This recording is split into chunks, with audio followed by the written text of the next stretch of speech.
الحمد لله رب العالمين، والصلاة والسلام على سيد الأنبياء والمرسلين محمد بن عبد الله الأمين وعلى آله وأصحابه وأهل بيته أجمعين، أما بعد، فأعوذ بالله من الشيطان الرجيم، بسم الله الرحمن الرحيم، رب اشرح لي صدري ويسر لي أمري واحلل عقدة من لساني يفقه قولي، صدق الله العظيم۔ سامعین کرام، بفضل اللہ تعالی کن چیزوں سے روزہ نہیں ٹوٹتا اس کو ہم نے گزشتہ کل بیان کیا تھا۔ آج انشاءاللہ تعالی کن چیزوں سے روزہ فاسد ہو جاتا ہے اور صرف قضا لازم آتی ہیں، اس پر لب کشائی کی جائے گی۔ بوس و کنار یعنی کہ رومانس کی وجہ سے انزال ہو جائے تو اس صورت میں روزہ فاسد ہو جاتا ہے اور اس کی قضا لازم آتی ہے۔ اگر کوئی مشتجنی یعنی ہاتھ سے منی خارج کریں تو اس صورت میں بھی روزہ فاسد ہو جائے گا اور روزے کی صرف قضا لازم ہوگی۔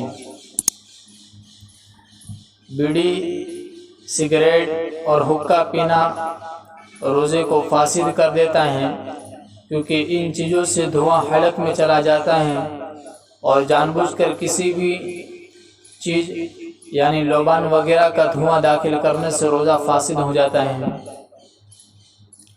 جان بوجھ کر منہ بھر کر الٹی کرنا، اس سے روزہ فاسد ہو جاتا ہے اور صرف قضا لازم آتی ہے۔ منہ بھر کر نہ ہو تو روزہ فاسد نہیں ہوگا، اگر کہ منہ بھر کر نہ ہو تو روزہ فاسد نہیں ہوگا۔ کلی کرتے وقت حلق میں پانی کا چلا جانا، اگر یہ غلطی سے پانی داخل ہوا ہو، کیونکہ یہ ایک طرح کی کوتاہی ہے، روزے دار کو کلی کرنے میں احتیاط کرنی چاہیے تھی۔ یہ اس وقت ہے جب کہ اس کو روزہ یاد ہو، لیکن اگر وضو کرتے ہوئے روزہ یاد نہیں تھا تو حلق میں پانی جانے سے روزہ فاسد نہیں ہوگا۔ یہ اس طرح ہوا جیسا کہ بھول کر کھانے پینے سے روزہ فاسد نہیں ہوتا، اسی کے مثل ہوا۔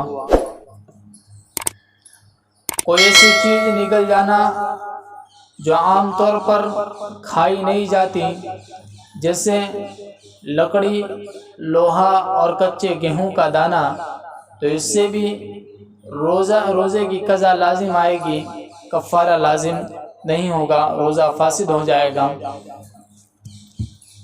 کسی نے بھول کر کھا پی لیا اور یاد آنے پر یہ خیال کر لیا کہ اب تو روزہ فاسد ہو ہی گیا ہے، دوسری مرتبہ جان بوجھ کر کھا لیا، حالانکہ پہلی مرتبہ بھول کر کھا پی لینے سے اس کا روزہ فاسد نہیں ہوا تھا، تو اب دوسری مرتبہ جو اس نے جان بوجھ کر کھا پی لیا تو اس سے روزہ فاسد ہو جائے گا اور روزے کی قضا لازم آئے گی۔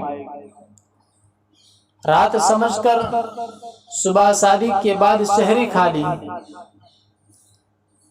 تو اس سے بھی روزے کی قضا لازم آئے گی اور روزہ فاسد ہو جائے گا۔ دن باقی تھا مگر یہ سمجھ کر افطار کر لیا کہ سورج ڈوب گیا ہوگا تو اس سے بھی روزے کی قضا لازم آئے گی، اس سے روزہ فاسد ہو جائے گا۔ ناک میں دوائی ڈالنا اور کان میں دوائی ڈالنے سے بھی احتیاط کرنا چاہیے، کیونکہ بعض علماء کے نزدیک اس سے بھی روزہ فاسد ہو جاتا ہے۔ نخشیر کا خون حلق میں چلا جائے تو اس سے بھی روزہ فاسد ہو جاتا ہے اور قضا لازم آتی ہے۔ پتھر کی کنکری یا مٹی کھا لینے سے روزہ فاسد ہو جاتا ہے اور قضا لازم آتی ہے۔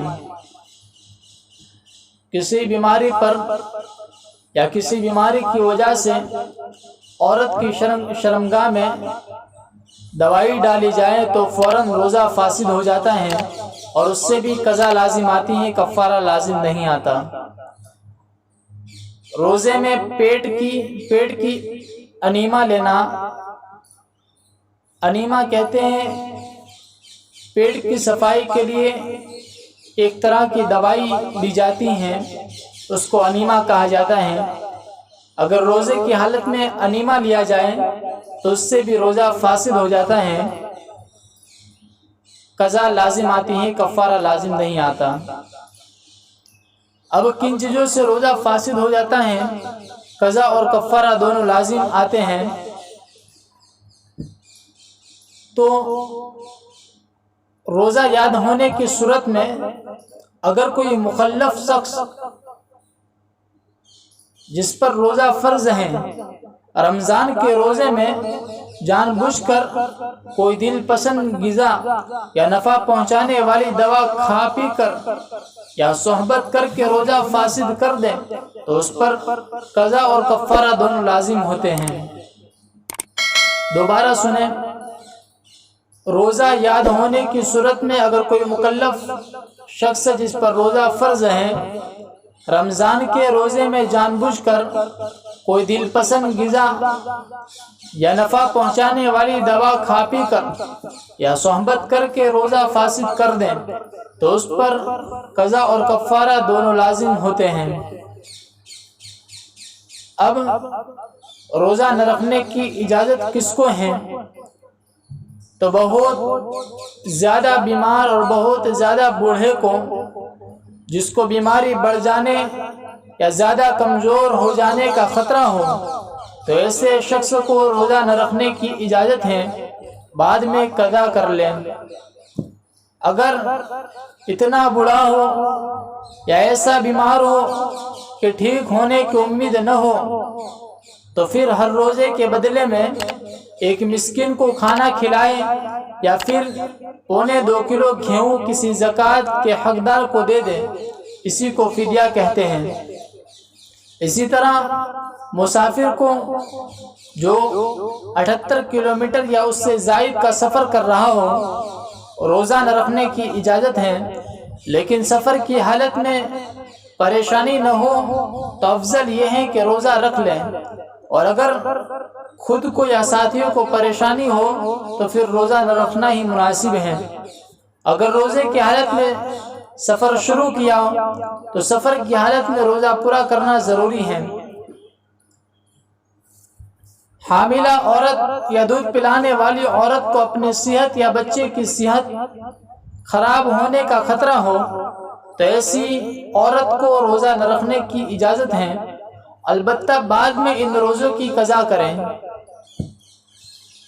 سامعین کرام، آگے روزے کی قضا اور فدیہ کیا ہے تو اس کو انشاءاللہ تعالی آئندہ کل بیان کیا جائے گا۔